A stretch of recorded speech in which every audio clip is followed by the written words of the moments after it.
While I think Friendship is Magic really went downhill after Season 4, there are still over a dozen episodes that I love, especially in Season 7, but there's one in particular in Season 8 that talks about some things that I think are really important, and while I love the episode, I also think there's a lot wrong with it. So I want to talk about what's good and what's bad in Sounds of Silence.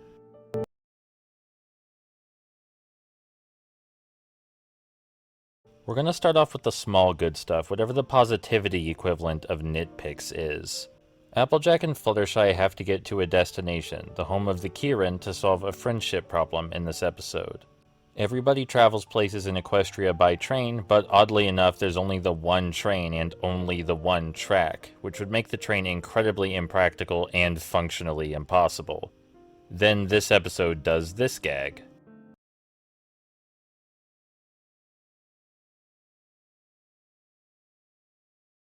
I don't know about you, but I think that's pretty fucking swell. It makes fun of the fact that there's only the one train and the one track. It makes fun of the people that noticed and were bothered by the fact that there's only one train and one track. It's just really good. It's a shame it took 8 seasons and 8 years for them to figure out that making a joke about this was worthwhile. There's this gag character at the train stop whose maniacal laughter and mannerisms are exceptionally well animated. The show's animation really gets worse as it goes on, but this guy's a definite exception. I wish all the characters were as expressive as they used to be in older seasons, but this guy's pretty good. And lastly, Fluttershy's spontaneous kindness toward these animals serves a purpose. It is not particularly relative toward the episode's themes or anything, but I really like when small acts of kindness or small acts of cruelty, which seem utterly worthless at first glance or just trivial, turn out to be important later. Happens all the time in real life, you just don't always get to see the consequences like you do in this episode. Eventually, Applejack and Fluttershy find the Kirin, and they find out that the Kirin do not speak. And what's more, they don't even show emotions. They seem completely devoid of feeling. Fluttershy and Applejack were sent here to solve a friendship problem, that's what the show calls it, but they can't figure out what the friendship problem is because nobody will talk to them. They eventually find out there is one Kirin who still speaks, and Applejack goes to look for her while Fluttershy stays behind with the others. And then Rachel Bloom's voice appears in a Kirin's body. Rachel Bloom does a great job voicing Autumn Blaze and adds a lot of humor and personality to the character. There's a lot of emotion necessary for Autumn Blaze's dialogue, and Rachel Bloom hits all of it perfectly. Does a great job. Much better than the actors for Applejack and Fluttershy in this episode, in fact. And now it's time for the scene it feels like the episode was written for in the first place. So of course Applejack's going to ask why none of the other Kirin are talking, and then Autumn Blaze breaks out into song, and you figure out why Rachel Bloom is voicing Autumn Blaze. The song kind of bursts into existence with a quick gag, and it's a really overwhelming, long, and powerful song. I felt like I was being dommed into liking the episode by this song. I'm gonna try and break it down, but it started so fast and there was so much going on, it felt really hard to get grips on what I was experiencing, which seems like the intended effect, given how crazy they went with the instrumentation. It starts off expositional. The Kirin used to talk all the time, but then people started yelling, and it turns out when Kirin yell, they catch on fire, so it kind of destroyed the entire town, and that's why everybody's quiet now, because words hurt and make people catch on fire. Obviously, fire is being used as an analog for expressing anger, like, it's poetic and cute and raises the stakes a bit. Maybe a little more than a bit. The Kirin quickly started viewing words and feelings as a curse, so everybody stepped into the stream of silence to cool their emotions and never speak again. And then the song violently transitions from expositional to emotional with no real segue. And when the song gets emotional is where we get the real good stuff in the episode. As Autumn Blaze sings it, rainbows won't light up the sky if you don't let it rain. The meaning being that, yeah, expressions and emotions can hurt, but they're also responsible for pretty much all enjoyment in life. So with the good comes the bad, so with the bad comes the good. It's just necessary to suffer to enjoy yourself. And I believe this is important because I get the impression that most people, and especially most children, don't actually think about their emotions or what they mean or the flow of life. And trying to mute all your emotions just because you don't want to feel miserable is insane. You can't give up your laughter because you're scared of a little pain. The song doesn't really substantiate this, besides in how joyful Autumn Blaze is. It's mostly just interested in telling people, hey, think about your emotions and how they work once in a while.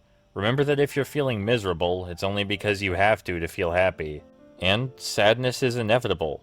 It's 100% inevitable, and there's nothing you can do to stop it from coming. So just learn to cope with it. It's just how life works, baby.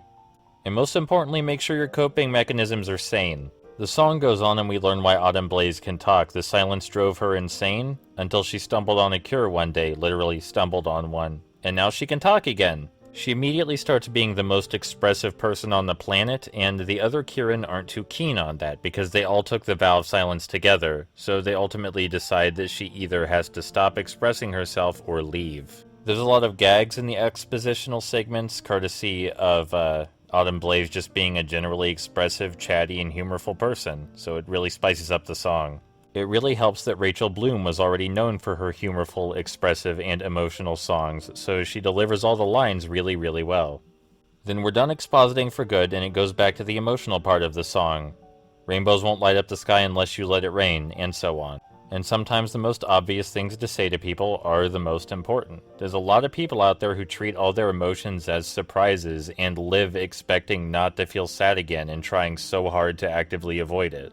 Emotions are just a part of life. They're not immune to cause and effect. There's a natural flow to how they work, and if you pay attention to how they work, you'll live a happier and healthier life with healthier expression.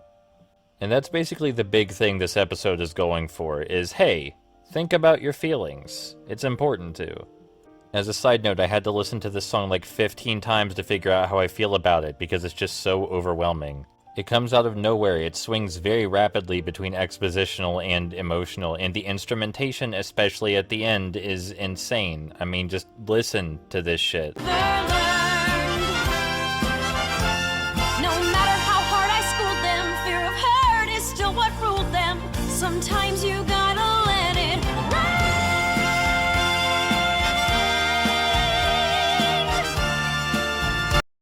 That seems a little fucking unreasonable to me. What, is Jesus Christ returning and he brought Superman with him? Is that what we're going for here? But I think the song is meant to be overwhelming, because Autumn Blaze as a character is overwhelming. She talks constantly, she's incredibly expressive, and she loves to sing.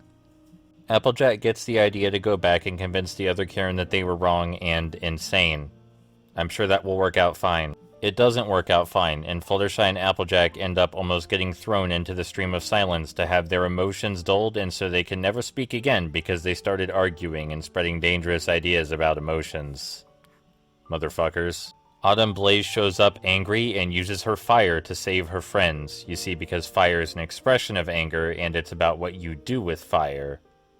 Because Autumn Blaze thinks about her emotions, she can think about how to express her anger in a way that doesn't burn down the entire village or kill people, but can be used to protect her friends, which is one of the many things anger and the expression of anger is actually good for. And I really, really like this. I like when fictional media comes out and says, hey, anger has a function, it's important, it's about how you use it. And the fact that fire is an expression of anger in this makes the analog a lot more clear, I think. Like, controlled fire is very useful, controlled anger is very useful. It's just, you gotta pick the right time and the right way.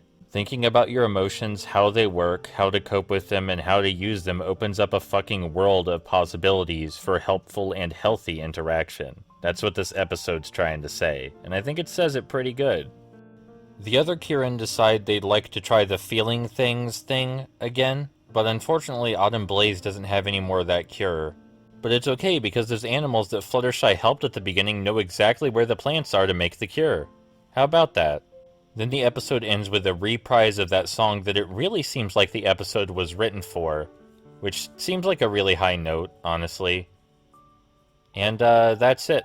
Fluttershy and Applejack are gonna tap hooves, gonna do that little high five, but without fingers, and that's it. Episode's over. You learned a lot, or you were supposed to. If you didn't learn a lot, I don't know how you missed it. They tell you exactly what you should have learned. Basically, just think about how you feel. Think about what you feel, why you feel it, and what actions you can take based on that new knowledge. It's pretty much the whole thing. And since this episode's about acknowledging and thinking about unfortunate and unpleasant things, it shouldn't be too mad that now we're going to talk about all the things I think are super bad about it. Right? Let's do that.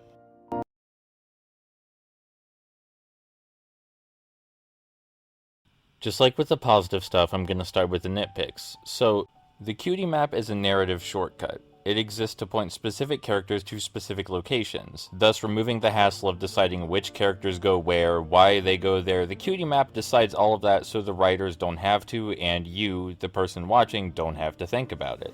Which is fine, it has an in-universe reason for being there as well. The problem is that the writers don't seem to understand the benefit of this shortcut because every episode involving being sent somewhere by the cutie map starts with the characters discussing the cutie map and talking about how the cutie map is sending them somewhere. The episode should start with the adventure already in progress because you know what the cutie map is, you know what it does, and some offhand expository dialogue during the adventure would be fine to establish that the map is what caused the adventure.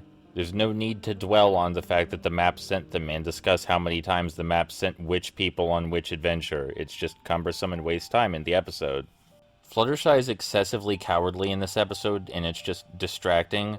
The narrative reason she's so cowardly is because they needed Applejack to go after the talking Kieran in the dark woods alone, and they needed Fluttershy to stay back with the other non-talking Kieran. But they didn't have to make her such a coward to do that. They could have just waved it away by saying, you stay here and I'll go look for the Kieran in the dark wood. Like, they didn't need a complex reason, like Fluttershy being a fucking bitch. Speaking of Fluttershy, her talking to the animals solves the conflict in almost every episode. Like, it's the ultimate resolution, is just talking to the animals because the animals know what the friendship problem is during these cutie map episodes. I'm not saying it doesn't make sense that that solves the conflict, but also, this has happened twice before. Shouldn't she talk to the animals and ask what's going on, like, first? You figure by now she would recognize a pattern, given this is her third adventure where the animals solved everything, but no, they always wait until near the end of the episode to talk to the animals and figure out how to solve everything. It's a little weird. Lastly, someone should be freaking the fuck out about this Kieran forcing a plant to grow. It's established that, like, you can't make life go faster using spells. That's just not a thing you can do. Nobody can do that. Not even the god princesses can do shit like that. Even on something as small as plants. You can't just speed up life. So this guy is fucking all-powerful or some shit, and they don't even acknowledge it. Someone should really be freaking the fuck out here. Alright, now on to the real bad stuff, or the worms. So, for context, in the song, which I love, there's a line that goes, "Shiny apples sometimes come with worms." It's meant to be comparison dialogue to "Rainbows won't let up the sky unless you let it rain." Nothing beautiful is perfect, and shiny apples sometimes come with worms. But worms and shiny apples are kind of a big deal. They can ruin the experience a lot of the time. It's not quite like letting it rain so rainbows come later. The worms are just sort of in the experience with the shiny apple. And that's why I think calling the flaws in this episode worms is appropriate, because Sounds of Silence is a very shiny apple, but it's got some worms. Alright, let's get started. So the place that Kieran live is called the Peaks of Peril, and everybody talks up how it's a scary place that no one ever visits. But as you might have guessed by me not bringing it up yet and it not being crucial to the episode's story or anything, it doesn't matter. There's nothing particularly dangerous about the region. It's not like there are any defenses to keep anyone out. Applejack and Fluttershy just walk right in. And it's incredibly unlikely that nobody would have visited the place given that it's literally in the center of the fucking country, according to the map. Yes, I understand they pulled the whole, "oh, the place is spooky and dangerous so no one ever visits" thing, because they wanted to explain why nobody's talked about or seen the Kierans before. But that's no excuse. The show introduces new concepts all of the time, and it just goes, well, you haven't heard them talk about everything. It's reasonable that you might not have heard them talk about this yet. And I don't see why this episode couldn't have been the same deal. Like, really, a ton of people should have been visiting the Peaks of Peril, and just seeing the Kieran be silent and stare at them like weirdos.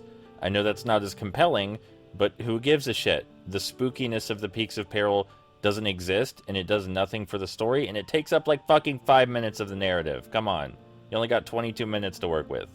The show also goes out of its way to say that the Kirin are known for their truth-speaking and kindness, but this never comes up because of, well, the premise of the episode. They don't fucking talk, and they can't feel anything until the very end, and by then the episode's already over, so they don't do anything.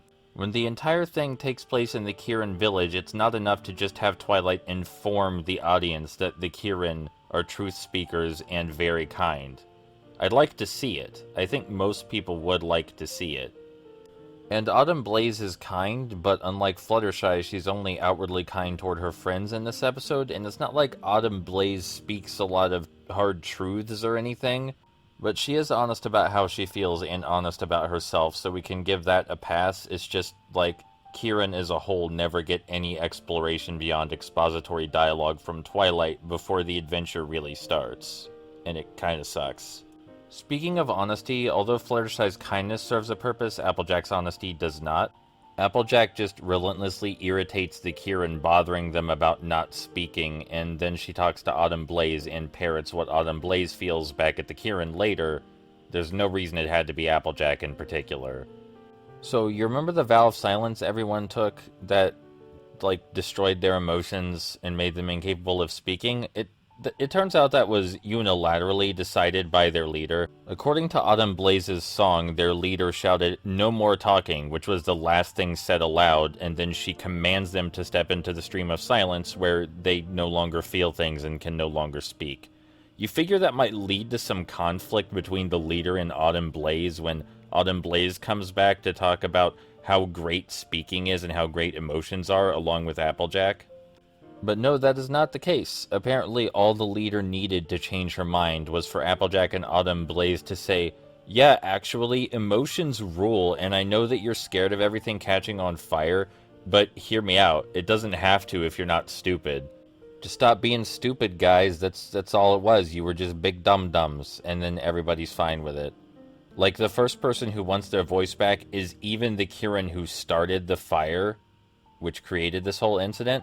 Which you think maybe the leader would raise an eyebrow at that, at least, but no, it's all good, it's all fine. Conflict's resolved as soon as they speak their mind. Speaking of just saying how they feel solving the conflict, it's made explicitly clear in Autumn Blaze's song that she already fucking tried that before. In her own words, she tried to school them, but fear of hurt is still what ruled them. This means she already told them about all this thinking about your emotions shit and how awesome emotions and expressions are and that they make life worthwhile. She already tried that. But then they go back and say it again, and for some reason it works this time. It has no reason to work. It's the same argument as before. They just did it again. Also, the stream of silence and the cure for the stream of silence just happen to exist in the exact same place.